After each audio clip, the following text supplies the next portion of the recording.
Hello दोस्तों, राधे राधे, प्रणाम। कैसे हैं आप सब? आशा करते हैं आप सब अच्छे होंगे, स्वस्थ होंगे, मस्त होंगे और अपनी ज़िंदगी में खुश होंगे। तो दोस्तों अभी इस टाइम हम जा रहे हैं कहीं दूसरे जगह, तो हमारे जीजा भी जा रहे हैं। तो अभी नहीं बताएंगे हम कहाँ जा रहे हैं, तो आप सब बने रहिए। जब आधी रास्ते में चले जाएंगे उसके बाद हम बताएंगे, ठीक है। तो दोस्तों हम ना पूरे घर वगैरह लिपाई पोताई करके और अभी जा रहे हैं हम, पता है कहाँ? फुलपरास जा रहे हैं चूना लाने के लिए का लिए हैं। और ये रहा हमारे जीजा जी, तो जीजा जी जा रहे हैं आगे आगे, तो आप सब बने रहिए।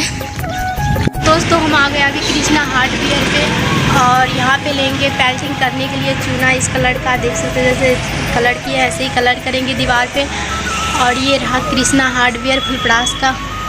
चलिए चारों साइड का एक बार लुक दिखा देते हैं यहाँ का, ठीक है। ये रहा देखिए यहाँ का लुक अभी का। यहाँ पे घर बनाने का सामान सारा मिलता है, यहीं से ले जाते हैं। जो भी ले जाते हैं हमारे गांव का सारा यहीं से ले जाते हैं, जैसे कि एलिवेस्टर हो गया, सीमेंट, बालू, गिट्टी, जितना भी हो सकता है सारा यहीं से लेते हैं। और ये देखिए दुकान है।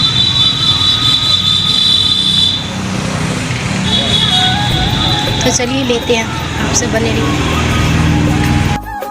तो यहाँ पे चूना लाकर रखे हैं भैया, और यहाँ पर देख सकते हो कांटे के पास, और यहाँ पे तोल रहे हैं। तो आप सब बने रहिए।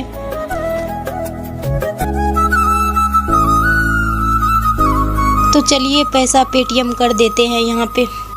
तो दोस्तों हम फुलपरास गए थे चूना लाने के लिए, देख सकते हो चूना लिए हैं झोले में 5 केजी चूना लिए हैं। और बता दूं दोस्तों, मेरा चप्पल ना देख सकते हो हाथ में लिया है, मेरा चप्पल टूट गया। पैदल ही चलकर हमें जाना पड़ा और पैदल ही चल के आना पड़ा। पता है क्यों दोस्तों? क्योंकि हमें ना ऑटो नहीं मिला इसलिए, और एक तो मेरा चप्पल टूट गया। खाली पैर जा रहे हैं, खाली पैर आए हैं। और अभी बता दूं दोस्तों, तो अपने गांव के दूसरी पुलिया पे हैं, देख सकते हो यहाँ पे स्कूल है, ये देखिए। और उधर हमारा घर है। ये पुलिया टप्पोगे तो हमारा घर आ जाएगी। तो अभी जा रहे हैं घर की तरफ। घर आ गए हैं, यानी टोला पे पहुंचने वाले हैं।